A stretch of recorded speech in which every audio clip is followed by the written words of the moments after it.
जब आँखों में अरमान लिया मंजिल को अपना मान लिया। जब आँखों में अरमान लिया मंजिल को अपना मान लिया। मुश्किल क्या आसान क्या जब ठान लिया तो ठान लिया। दोस्तों, जब दुख के कोई साथी ना हो, जब दुख के समय का कोई साथी ना हो, यानी कि दुख के समय में साथ ना दे, तो कोशिश यही करें कि सुख में भी उसका साथ ना रखें तो ज़्यादा बेहतर होगा। तो बात करते हैं दोस्तों, सबसे पहले आप सभी को राम राम, गुड मॉर्निंग, जय श्री कृष्ण, राधे राधे, जय महाकाल, जय हिंद सभी साथियों को। दोस्तों, हम बात करेंगे आज की क्लास की बहुत ही ज़्यादा मोस्ट इंपॉर्टेंट होने वाले करंट अफेयर की क्लास के बारे में बात करें तो कुछ करंट है अप टू डेट के साथ करंट है, और कुछ प्रीवियस ईयर करंट है जो कि विगत हम बात कर लेते हैं 1 वर्ष या 1.5 वर्ष 2 वर्ष तक के 6 महीने तक के जो है करंट अफेयर है, जो एग्जाम के पॉइंट ऑफ व्यू से काफ़ी महत्वपूर्ण हो सकते हैं। आने वाले एग्जाम के दृष्टिकोण से बात करते हैं काफ़ी महत्वपूर्ण हो सकते हैं। अब बात करते हैं करंट अफेयर के साथ साथ स्टैटिक जीके की का भी हम बात कर लेते हैं। वो क्वेश्चंस भी हम कराते हैं जो कि एग्जाम में काफ़ी आने की प्रबल संभावना है। तो इससे पहले हम बात करते हैं, जो भी वीडियो पिछले वाला है अगर नहीं देखे हैं तो ज़रूर जाके देखें। और बात करेंगे इस क्लास का पीडीएफ। अगर पीडीएफ इस क्लास का चाहिए तो आप जो है वीडियो के नीचे टेलीग्राम का लिंक दिया गया है, वहाँ से जाके ज्वाइन करें। इसके अलावा और कई सारे जो पीडीएफ वहाँ पे टेलीग्राम में प्रोवाइड करा दिया गया ऑलरेडी। और इससे पहले जो है पिछले सप्ताह का जो है पीडीएफ भी ऑलरेडी, जिस तरह हमने वीडियो में कराते हैं explain current affair with static GK का, ठीक उसी तरह जो है पीडीएफ फॉर्मेट में आपको वहाँ पे उपलब्ध करा दिया गया। और ये पीडीएफ जो है अगले संडे यानी कि आने वाले संडे में हम बात कर लेते हैं। इसका भी पीडीएफ जो है पहले 500 प्लस क्वेश्चंस था उसमें, अब जो है एक सप्ताह में कम से कम जो है ये हो जाएंगे कितने, वन के पीडीएफ में हम बात करते हैं static GK plus current affair का जो है क्वेश्चंस हो जाएंगे। या आप सभी को जो है टेलीग्राम में प्रोवाइड करा दिया जाएगा, जरूर जाके वहाँ से डाउनलोड करें। अब बात करते हैं आज की क्लास की, बात करते हैं बहुत ज़्यादा मोस्ट इंपोर्टेंट होने वाले हैं। 20 से या 25 मिनट में हम चाहेंगे क्वेश्चंस को निपटाने का प्रयास करेंगे। इस वीडियो को जितना शॉर्ट हो उतना अच्छा रहेगा। और क्वेश्चन बात करते हैं ज़्यादा से ज़्यादा 100 क्वेश्चन होने वाले हैं इतने समय में, यानी कम समय में ज़्यादा क्वेश्चन, अच्छी तैयारी तो बहुत ज़्यादा बेहतर तैयारी हो सकते हैं। तो चलिए, वीडियो पसंद आए तो ज़्यादा से ज़्यादा दोस्तों के साथ शेयर करें, लाइक करें और चैनल को सब्सक्राइब जरूर करें। तो चलिए हम बात करते हैं आज की क्लास की, और पढ़ने से पहले आज की मोटिवेशन लाइन की हम बात कर लेते हैं। जिम्मेदारियां हमें उम्र से पहले बड़ा बना देती है। जिम्मेदारियां हमें उम्र से पहले बड़ा बना देती है। जीवन की हर मुश्किल घड़ी से लड़ना सिखा देती है, यानी कि घड़ी से लड़ना सिखा देता है, मुश्किल घड़ी से। ये आपको ध्यान रखना है। कम समय में ही जो है जीवन में जो है जिम्मेदारियां आ जाने के बाद जो है मुश्किल घड़ी से लड़ने की आदत हो जाती है, और घर की जिम्मेदारियां भी हो जाती है। तो चलिए हम बात करते हैं आज की क्लास की। तो आज की क्लास की हम बात करेंगे भारत के पूर्व प्रधानमंत्री अटल बिहारी वाजपेयी की 5वीं पुण्यतिथि, यानी कि 5वीं पुण्यतिथि की बात करते हैं अटल बिहारी वाजपेयी की। इसके बारे में हम बात करें तो बहुत ही ज़्यादा मोस्ट इंपोर्टेंट क्वेश्चन हो सकते हैं और आने वाले एग्जाम के दृष्टिकोण से। अब बात करते हैं अटल बिहारी वाजपेयी की, अगर हम बात करें तो पुण्यतिथि की, तो इसकी 5वीं पुण्यतिथि है, ये आपको ध्यान रखना है। तो इसमें हम आप पूरी डिटेल से इसके बारे में हम बात करेंगे। ये आप देख सकते हैं 25 दिसंबर 1924 को अटल बिहारी वाजपेयी जी का जन्म हुआ था, ये आपको ध्यान रखना है। और 1939 में अटल जी जो है आरएसएस से जुड़े थे। किससे? आरएसएस से जुड़े थे 1939 में। 1947 में अटल संघ प्रचारक बने थे, ये आपको ध्यान रखना है। 1957 में पहली बार लोकसभा चुनाव जीते थे। कब? 1957 में पहली बार जीते थे।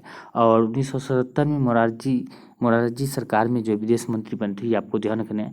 पहला विदेश मंत्री था जो कि यूएनओ में हिंदी में भाषण दिया था, ये भी आपको ध्यान रखना है।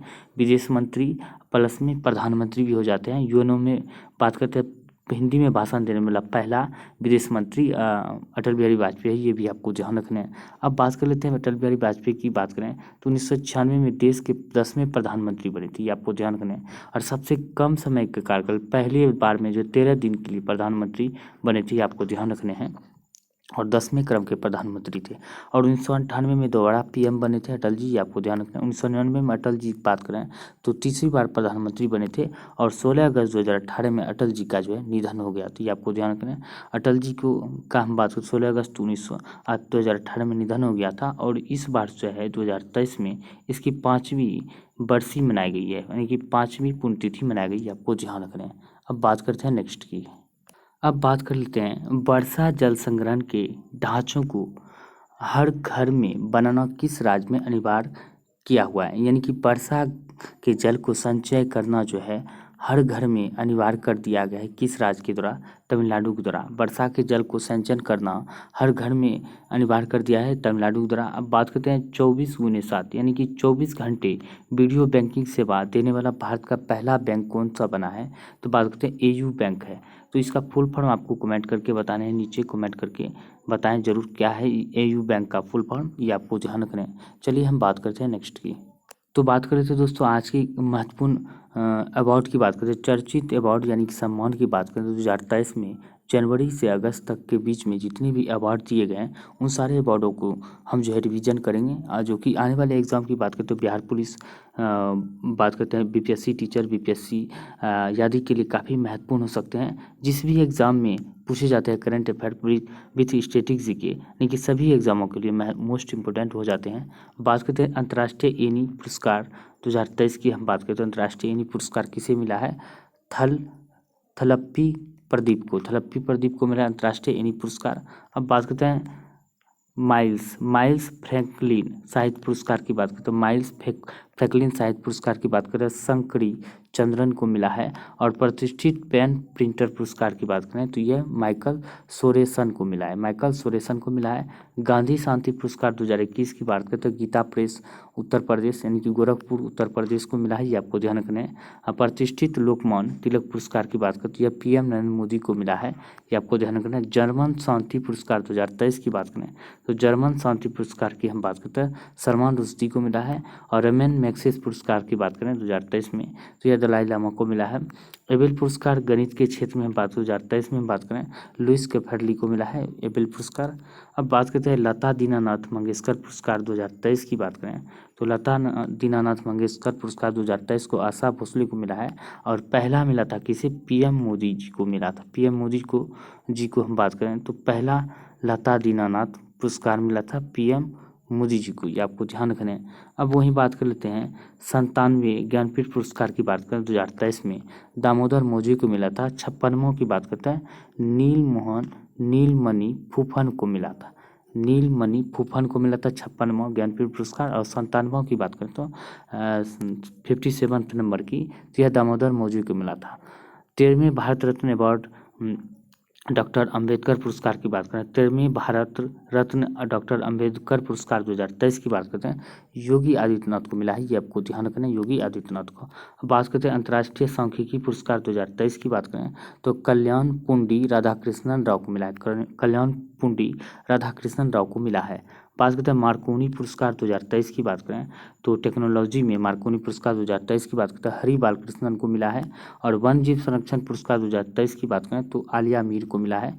और ऑर्डर ऑफ ऑस्ट्रेलिया 2023 की बात करें तो रतन टाटा जी को मिला है ऑर्डर ऑफ ऑस्ट्रेलिया 2023 की पुरस्कार। अब बात करते हैं पोर्टर पुरस्कार 2023 की बात करें तो स्वास्थ्य मंत्रालय को मिला है पोर्टर पुरस्कार 2023 की। लिपजिंग बुक पुरस्कार की बात करें लिपजिंग बुक पुरस्कार 2023 की बात करें मारिया स्टेपानोवा को मिला है। मारिया स्टेपानोवा को मिला है। अब बात करें 32वां व्यास सम्मान पुरस्कार 2022 की बात करें 32वां व्यास सम्मान पुरस्कार 2022 की डॉक्टर ज्ञान चतुर्वेदी को मिला है डॉक्टर ज्ञान चतुर्वेदी को। सरस्वती सम्मान 2022 की हम बात करें तो यह शिव शंकरी सूर्यवंशम के लिए मिला है। सरस्वती सम्मान 2022 शिव शंकरी सूर्यवंशम उपन्यास की मिला है, ये आपको ध्यान रखना है। अब बात कर लेते हैं पाकिस्तान के नए कार्यवाहक पीएम कौन बने हैं। पाकिस्तान के नए कार्यवाहक पीएम की बात करें तो अनवर उल हक बने हैं। कौन? अनवर उल हक जो है पाकिस्तान के नए कार्यवाहक पीएम बने हैं। इससे पहले कौन था? इससे पहले जो था शहबाज शरीफ था। शहबाज शरीफ जो था पाकिस्तान का पीएम था, ये आपको ध्यान रखना है। आरिफ अलवी जो है राष्ट्रपति है पाकिस्तान का, आरिफ अलवी, ये भी आपको ध्यान रखना है आरिफ अलवी। अब बात कर लेते हैं नेक्स्ट क्वेश्चन की हम बात करें तो बात करते हैं भारतीय फिल्म फेस्टिवल मेलबर्न 2023 में बेस्ट फिल्म का अवार्ड किसे दिया गया? भारतीय फिल्म फेस्टिवल मेलबर्न 2023 में बेस्ट फिल्म का अवार्ड की बात करते हैं सीतारामम को मिला है। सीतारामम, ये आपको ध्यान रखना, बहुत ही अच्छी फिल्म है, आप ज़रूर देखें इसको एक बार, ये कितनी अच्छी मूवी है, आप देख के जरूर कमेंट करें। अब बात करते हैं इसरो छोटे उपग्रह को लॉन्च करने के लिए नया स्पेस पोर्ट कहाँ स्थापित करेगा? छोटे उपग्रह को जो लॉन्च करने के लिए जो है नया स्पेस पोर्ट बनाया जा रहा है इसरो के द्वारा। वह जो स्थापित कहाँ करेगा, यहाँ से सिर्फ छोटे उपग्रह ही लॉन्च किए जाएंगे, तमिलनाडु में बनाया जा रही है, आपको ध्यान रखना है। और बात करते हैं नेहरू ट्रॉफी बोट रेस का 69th एडिशन की बात करें तो यह कहाँ होगा, तो केरल में होगा। Nehru trophy boat race 69th edition की बात करें तो केरल में हो आयोजित होगा। मालाबार नदी महोत्सव की बात करते हैं 9th एडिशन की बात करते हैं, यानी कि 9वां संस्करण का शुरुआत जो हुआ है, यानी कि शुरू हुआ है केरल में हुआ है। भारत में पहली बार सोलर बोट की शुरुआत कहाँ हुआ है, तो केरल में हुआ है। भारत में पहली बार सोलर बोट की शुरुआत की बात करते हैं केरल में हुआ है, ये आपको ध्यान रखने हैं। एक ग्राम पंचायत एक प्ले ग्राउंड योजना की बात करते हैं, ये केरल सरकार के द्वारा ही शुरू किया गया है। केरल जो है भारत का सबसे लिंगानुपात में अग्रणी राज्य केरल है। और साक्षरता में बात करते हो, साक्षरता में सर्वाधिक साक्षरता वाला जिला की बात करें तो ये जिला नहीं राज्य की बात करें तो ये केरल हो जाते हैं, ये आपको ध्यान रखना है। अब केरल की बात करें तो केरल में हम बात करें तो और कई सारी खूबियाँ हैं, ये आपको ध्यान रखना है। जिसमें हम बात करें एक स्कूल एक IAS योजना की शुरुआत भी केरल के द्वारा किया गया है। के फोन की बात करें तो के फोन की शुरुआत भी हाल ही में केरल के द्वारा किया गया है, ये भी आपको ध्यान रखने हैं। अब बात कर लेते हैं कौन सी भारतीय खुफिया agency Interpol global academy network में 10वीं सदस्य के रूप में शामिल हुआ है। यानी कि कौन सी भारतीय खुफिया एजेंसी जो है इंटरपोल ग्लोबल एकाडमी नेटवर्क में 10वें सदस्य के रूप में शामिल हुआ है, तो CBI बात करें तो शामिल हुआ है। इंटरपोल की बात करते हैं इंटरनेशनल पुलिस का संगठन है, ये आपको ध्यान रखना। इंटरपोल जो है पूरी दुनिया में जो है इसका वर्तमान में 195 सदस्य देश हैं, और 195 सदस्य देशों में हम बात करें तो CBI की बात करते हैं 10वें सदस्य के रूप में शामिल हुआ है इंटरपोल में, ये आपको ध्यान रखना है। अब बात करते हैं स्वास्थ्य मंत्री मनसुख मंडाविया ने फाइलेरिया, ये आपको ध्यान रखना है। वर्तमान में पूछे स्वास्थ्य मंत्री कौन है, मनसुख मंडाविया जी है स्वास्थ्य मंत्री। इन्होंने क्या किया है, फाइलेरिया उन्मूलन का लक्ष्य जो है कब तक घोषित किया है, फाइलेरिया उन्मूलन का लक्ष्य जो है 2027 तक घोषित किया गया। अब बात करते हैं शून्य कार्बन की अगर बात करें तो कल भी इसका जो है चर्चा हुआ था। शून्य कार्बन की बात करें तो 2070 तक जो है लक्ष्य रखा गया है। अब बात करते हैं मलेरिया उन्मूलन की बात करें तो 2030 तक रखा गया है मलेरिया, ये आपको ध्यान रखना। से मलेरिया, ये आपको ध्यान रखना है। 2025 तक की बात करें तो TB उन्मूलन का लक्ष्य रखा गया है। और बात करते हैं हर घर जल पहुंचाने का लक्ष्य जो है, हर घर नल जल पहुंचाने का लक्ष्य जो है 2024 तक रखा गया है, ये आपको ध्यान रखना है। और कई सारे हैं ऐसे हैं जो कि आप याद रखना है। ये 3-4 जो है फैक्ट जो है काफ़ी इंपॉर्टेंट हो जाते हैं, आपको किसी भी एग्जाम में पूछे जा सकते हैं। अब बात करते हैं किस एयरलाइंस कंपनी ने द विस्टा नाम का अपना नया लोगो लॉन्च किया है, तो किस एयरलाइंस कंपनी ने द विस्टा नाम का जो है अपना नया लोगो लॉन्च किया है, तो एयर इंडिया एयरलाइंस के द्वारा किया गया है। बात करते हैं UK सांसद द्वारा किसे सशक्त महिला आइकॉन पुरस्कार से सम्मानित किया गया है। UK सांसद द्वारा सशक्त महिला आइकॉन पुरस्कार से हम बात करें तो सम्मानित किया गया है मायरा ग्रोवर को, सम्मानित किया किसे, मायरा ग्रोवर को। बात करें किस देश की राजधानी दुनिया की सबसे प्रदूषित राजधानी बन गई है, तो इंडोनेशिया की राजधानी की बात करते हैं हाल ही में दुनिया की प्रदूषित राजधानी बन गई, ये आपको ध्यान रखना है। अब बात कर लेते हैं हवा से नहीं फौजियों की सांसों से लहराता है हमारा तिरंगा। बिल्कुल सही है, अगर सरहद पे फौजियों नहीं रहेंगे, फौजी भाई नहीं रहेंगे तो ये निश्चित है कि हम लोग जो है ये चैन की नींद से जो सोते हैं वो नहीं सो पाएंगे, ये आपको ध्यान रखना है। हवा से नहीं बल्कि फौजियों की सांसों से लहराता है हमारा तिरंगा, ये देख सकते हैं हमारे तिरंगे की शान आन बान शान। अब बात करते हैं नेक्स्ट क्वेश्चन की। अब बात कर लेते हैं हाल ही में लोकसभा में कौन से ब्रिटिश कालीन कानून में बदलाव के लिए विधेयक पेश किया गया है। यानी कि हाल ही में बात करते हैं लोकसभा में कौन से ब्रिटिश कालीन कानून में बदलाव के लिए विधेयक पेश किया गया है, तो बात करते हैं यह विधेयक पेश किया गया है भारतीय दंड संहिता या PC और बात करते हैं दंड प्रक्रिया संहिता CPC, ये CPC और साक्ष्य अधिनियम की बात करते हैं, ये तीनों में बदलाव के लिए जो है विधेयक पेश किया गया है IPC, CPC और EA, यानी कि साक्ष्य अधिनियम में जो है अधिनियम को जो है बदलाव के लिए ये अंग्रेजों द्वारा ये कानून बनाया गया था, ये आपको ध्यान रखना है। ये अंग्रेजों के द्वारा बनाए गए कानून में बदलाव करने का जो है लोकसभा में विधेयक पेश किया गया। किसके द्वारा? गृह मंत्री कौन है? अमित शाह जी है। अमित शाह जी के द्वारा जो है यह विधेयक लाया गया है हाल ही में। और बात कर लेते हैं, विधेयक तो आसानी से पेश हो जाएंगे। क्यों हो जाएंगे?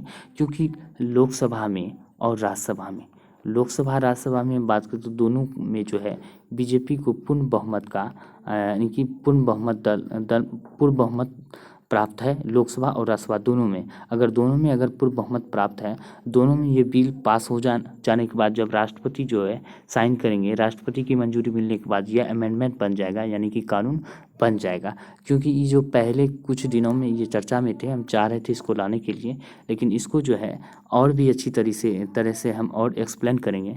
क्योंकि इसमें जो अभी जो विधेयक पारित होने वाला है हुआ नहीं है, लगभग हो ही गया है समझ लीजिए। क्योंकि बहुमत प्राप्त है लोकसभा राज्यसभा में, तो कोई दिक्कत ही नहीं है, पास ही हो जाएंगे, ये ध्यान में रखना। उसके बाद जो है इसको पूरी अच्छी तरह से एक्सप्लेन करेंगे। चलिए इसके बारे में और भी कुछ जानकारी हम प्राप्त कर लेते हैं, उसके बाद रिवीजन कर लेंगे। अब बात कर लेते हैं गृह मंत्री अमित शाह जी के द्वारा जो है देख सकते हैं 3 बिल पेश यानी कि किया हुआ है, करने की प्रस्ताव जो है पारित कर दिया गया है, बदलाव करने की मांग रखा गया है अमित शाह के द्वारा 3 बिल से संबंधित। अब बात करते हैं 3 बिल कौन कौन से हैं, तो देख सकते हैं आईपीसी, सीएफसी और बात करते हैं भारतीय साक्ष्य अधिनियम है। बात करते हैं आईपीसी की दंड सहायता की बात करें तो आईपीसी की दंड सहायता की हम बात करें तो 1833 एक्ट को और 1833 एक्ट को 1834 में जो लागू किया गया था, यह कानून आयोग 1860 में बनकर तैयार हो गया था। इसमें जो है बदलाव करने का लक्ष्य रखा है, यानी कि बदलाव करने का जो है ये मंजूरी मिला है। तो भारतीय न्याय संहिता बिल, इसको जो है नाम में परिवर्तन करके क्या रख दिया जाएगा, भारतीय न्याय संहिता बिल 2023 रख दिया गया। क्योंकि ये 2023 में ही मंजूरी मिलेगा, तो 2023 ही हो जाएगा, भारतीय न्याय संहिता बिल 2023 हो जाएगा। किस में? क्योंकि भारतीय दंड संहिता आईपीसी का जो आईपीसी की हम बात करते हैं 1833 में एक्ट आया था और 34 में जो है कानून मतलब 1834 में यह पारित किया गया था, एक्ट आया था 33 में, और यह कानून जो बनकर तैयार हो गया था 1860 में बनकर तैयार हो गया था। इसी में बदलाव करके इसका नाम जो चेंज करके रख दिया जाएगा भारतीय न्याय संहिता बिल 2023। उम्मीद करता हूँ कि आप सभी अच्छी तरह से समझ गए होंगे। अब वहीं बात करते हैं दूसरे बिल की, बात करते हैं सीपीसी की, यानी कि दंड प्रक्रिया संहिता की बात करें तो यह एक्ट आया था 1973 में। देख सकते हैं 1973 में एक्ट आया था और यह कानून लागू हो गया था कब? 1 अप्रैल 1974 में यह लागू हो गया था, कानून बन गया था और लागू भी हो गया था। अब बात करते हैं भारतीय नागरिक का मुख्य संहिता बिल की बात करें तो इसको नाम बदल करके दंड प्रक्रिया संहिता का नाम बदल के क्या कर दिया जाएगा, अब भारतीय नागरिक मुख्य संहिता बिल रख दिया जाएगा 2023 में रख दिया जाएगा। क्या? भारतीय नागरिक मुख्य संहिता बिल 2023 नाम परिवर्तन करके रख दिया जाएगा। तो अब बात कर लेते हैं तीसरे बिल की। अगर हम बात करें तो ये भारतीय साक्ष्य अधिनियम जो था 1872 में एक्ट आया था, ठीक है, 1872 में इसको एक्ट आया था और इस पे नाम बदल कर, यानी कि इसका नाम बदल कर हम बात करते हैं भारतीय साक्ष्य बिल 2023 रख दिया जाएगा। भारतीय साक्ष्य अधिनियम की बात करें तो बिल आया था कब? एक्ट आया था इसका 1872 में। इसका जो है अब नाम में परिवर्तन करके भारतीय साक्ष्य बिल 2023 रख दिया जाएगा। ये देख सकते हैं, आपको पूर्ण रूप से हम यहाँ पे देख सकते हैं, आप इसका जो है स्क्रीनशॉट भी ले सकते हैं। अब बात कर लेते हैं कि ये सारे कानून जो है अंग्रेजों के द्वारा बनाए गए थे। देख सकते हैं यहाँ पे लिख दिए गए हैं, हम लिखे हुए हैं, अंग्रेजों के कानून बनाए हुए कानून थे। इन सारे कानूनों में चेंज करने के लिए, इन सारे कानून में चेंजेस लाने के लिए अमित शाह गृह मंत्री के द्वारा जो है यह बिल जो है पारित किया गया है और पारित हो, यानी कि समझ लीजिए कि पारित ही हो चुका है, ये ध्यान में रखना है। अब बात करते हैं अगले, और भी कई सारे मुद्दे लाए गए हैं तो इसको भी याद रखने काफ़ी महत्वपूर्ण हो सकते हैं। ये सारे के सारे क्वेश्चन आपको याद रखने हैं। अब बात कर लेते हैं और भी कई सारे बदलाव करने की मांग की गई है, तो क्या क्या बदलाव होंगे इसमें, तो बात करते हैं राजद्रोह कानून खत्म, यानी कि राजद्रोह कानून खत्म कर दिया जाएगा। राजद्रोह कानून क्या होता है, तो राजद्रोह कानून की बात करते हैं सरकार के खिलाफ जो विद्रोह किया जाता था, यानी कि मतलब सरकार के खिलाफ जो विद्रोह आप कर देते थे, यानी कि किया जाता था, तो वह जो है ख़त्म कर दिया गया, यानी कि आप सरकार के खिलाफ जो विद्रोह नहीं कर सकते हैं, तो इसी को राजद्रोह कानून कहते हैं, जो कि अब खत्म कर दिया जाएगा, ये आपको ध्यान रखना है। अब बात करते हैं भगोड़े को, जो है जो भाग जाते हैं भारत से, हमारे देश से जो भाग जाते हैं, जैसे पैसे से लोन वगैरह सब लेके भाग के, बहुत ज़्यादा लोन लेके कई दूसरे देशों में जाके बस जाते हैं। भगोड़े घोषित होने के बाद जो है उसे 10 वर्ष तक का सज़ा देने का प्रावधान किया गया है, ये आपको ध्यान रखना है। अब बात करते हैं महिलाओं के लिए झूठा शादी का वादा। ये भाई साहब बहुत अच्छा कानून है। तो देख सकते हैं ये जो है लड़के सब अक्सर करते हैं, यानी कि अब सावधान हो जाओ, जो भी लड़के जो है झूठे वादे शादी का जो करते थे और उसके साथ साथ यौन संबंध, यानी कि उसके साथ शारीरिक संबंध भी बनाते थे, यौन संबंध, तो उसके लिए भी सज़ा का प्रावधान किया गया है। ये समझ जाओ, बहुत अच्छी कानून आया है। देख सकते हैं ये सुधरने का बहुत अच्छा मौका मिला है। ये नहीं करना, ये गलत बात है। ये सारे मतलब किसी को ऐसा नहीं करना चाहिए। तो ठीक है, तो ये कानून लाया गया है महिलाओं के लिए झूठा शादी वादा, और प्लस में हम बात करते हैं यौन संबंध जो बनाते हैं उसके लिए सज़ा का प्रावधान भी इसमें लाया गया है। अब बात करें नाबालिग के रेप केस में हम बात करें, तो जो नाबालिग से रेप करते हैं वो दरिंदे होते हैं, वो दरिंदों के लिए जो हम बात करते हैं सज़ा का प्रावधान क्या रखा है, मृत्युदंड, यानी कि खल्लास। अब बात कर लेते हैं नेक्स्ट क्वेश्चन की। अगर हम बात करते हैं महिलाओं की, अगर हम बात करें महिलाओं की निजी तस्वीर शेयर करने पर जेल, यानी कि कई सारे ऐसे होते हैं कमीने, जो हम बात कर लेते हैं, तो वो महिलाओं की निजी तस्वीर भी शेयर कर देते हैं, तो उसको भी बहुत ही अच्छी खासी जो है मतलब उसका भी खातिरदारी करने के लिए जो जेल जाने का प्रावधान किया गया, वहीं पे बढ़िया यानी कि अच्छी तरीके से खातिरदारी की जाएगी। तो वो ऐसा अब नहीं करना है, सुधर जाना है जो इसे करते थे।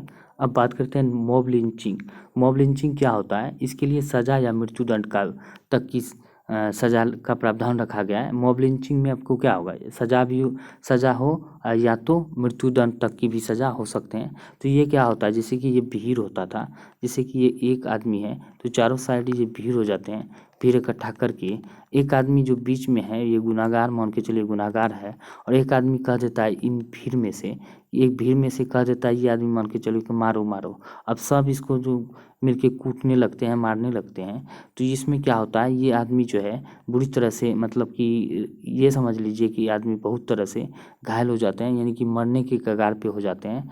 तो इसके लिए भी एक सज़ा लाया गया, मॉब लिंचिंग की सज़ा। इसमें सज़ा या मृत्युदंड की प्रावधान किया गया, क्योंकि ऐसा नहीं करना, ये कानूनी तरीके से गलत है, ये आपको ध्यान रखना है। इस भीड़ को जो है उकसाकर जो है इसको सज़ा दिलवाने या मारने की, भीड़ में इकट्ठा करके मारने के लिए नहीं करना चाहिए। इसका भी एक कानून लाया गया है, तो इसमें मृत्युदंड या सज़ा का प्रावधान रखा गया, ये आपको ध्यान रखना है। अब बात करते हैं हेट स्पीच, यानी कि हेट स्पीच जो धर्म विरोधी जो हेट स्पीच देते हैं, धर्म विरोधी संबंधी जो भी स्पीच देते हैं, बातें करते हैं, तो उसके लिए 3 साल की सज़ा का प्रावधान रखा गया, ये आपको ध्यान रखना है। स्नैचिंग की बात करें तो स्नैचिंग में जैसे सोने की चैन छीनना और डायमंड की रिंग्स छीनना, जो भी है मतलब डायमंड सब नेकलेस सब होते हैं, वो स्नैचिंग करके जो भागते हैं उसके लिए भी सज़ा का प्रावधान किया गया है, ये आपको ध्यान रखना है। और भी मोस्ट इम्पोर्टेंट की बात करें तो क्वेश्चन की, तो 180 दिनों में या इसके अंदर बात करते हैं, 180 दिन या 180 दिनों के अंदर जो है पुलिस को केस कोर्ट में भेजना होगा। पुलिस की जो है केस जो है, ये कहा गया है कि पुलिस को जो है 180 दिनों के अंदर जो है केस को जो है कोर्ट में भेजना होगा। और बात करते हैं हर केस में वीडियोग्राफी होना जरूरी है, यानी कि हर केस का जो वीडियोग्राफी भी होगा, ये आपको ध्यान रखना है। अब बात करते हैं और भी मोस्ट इम्पोर्टेंट क्वेश्चन की, तो यूपी भारत का सबसे बड़ा आईटी हब कहाँ स्थापित करेगा, तो यूपी में जो है यूपी सरकार द्वारा जो है भारत का सबसे बड़ा आईटी हब की बात करें तो ये लखनऊ में स्थापित किया जा रहा है, ये आपको ध्यान रखना है। अब बात करते हैं भारत का सबसे बड़ा यूनिटी मॉल कहाँ बनेगा, तो भारत का सबसे बड़ा यूनिटी मॉल की हम बात करें तो ये कहाँ बनेगा, ये आपको ध्यान रखना है, उज्जैन में बन रहा है। और हाल ही में आईजीबीसी द्वारा किस रेलवे स्टेशन को ग्रीन रेलवे स्टेशन परमाणु की प्लेटिनम रेटिंग से सम्मानित किया गया है, परमाणु की प्लेटिनम रेटिंग, ये आपको ध्यान रखना है, सम्मानित किया गया है विशाखापट्टनम रेलवे स्टेशन को। अब बात करते हैं प्रसिद्ध प्रिजर आर्किटेक्चर पुरस्कार प्राप्त करने वाले पहले भारतीय वास्तुकार को कौन है, जिसका हाल ही में निधन हो गया है। भारतीय प्रिट्जर आर्किटेक्चर पुरस्कार पाने वाले पहले भारतीय वास्तुकार की हम बात करें तो हाल ही में निधन हो गया किसका, बालकृष्ण जोशी का। 2023 में पद्म विभूषण पुरस्कार इसे दिया गया था, ये आपको ध्यान रखना है, इसका हाल ही में निधन हो गया। अब बात कर लेते हैं, क्यों जीते हो धर्म के नाम पर, क्यों जीते हो धर्म के नाम पर, क्यों मरते हो धर्म के नाम पर, बन जाओ इंसान और जियो इस वतन के नाम पर। बिल्कुल ही सही है, बन जाओ इंसान और जियो वतन के नाम पर। तो चलिए हम बात करें दोस्तों और भी मोस्ट इम्पोर्टेंट क्वेश्चन की बात करें तो आज के लिए इतना ही था। देख सकते हैं जो क्वेश्चन है आज के सवाल की हम बात करते हैं, इन सवालों के जवाब आपको कमेंट करके देना है वीडियो के नीचे। तो आज की हम बात करते हैं, सवाल है पाकिस्तान शब्द का प्रयोग सबसे पहले किसने किया था, पाकिस्तान शब्द का प्रयोग सर्वप्रथम किसने किया था। इसका जो है आपको आंसर जो है कमेंट बॉक्स में कमेंट करके बताने हैं। और बात करते हैं दोस्तों, कोई सुझाव देना हो तो वीडियो के नीचे कमेंट कर सुझाव जरूर दें। अगर वीडियो अच्छी लगी तो वीडियो को लाइक करें, शेयर करें, ज़्यादा से ज़्यादा दोस्तों को शेयर करें। अब बात कर लेते हैं वीडियो का कंटेंट किस तरह है, और आगे आप कोई सुझाव देना हो तो ज़रूर दें। तो मिलते हैं अगले वीडियो में, तब तक के लिए जय हिंद, जय भारत।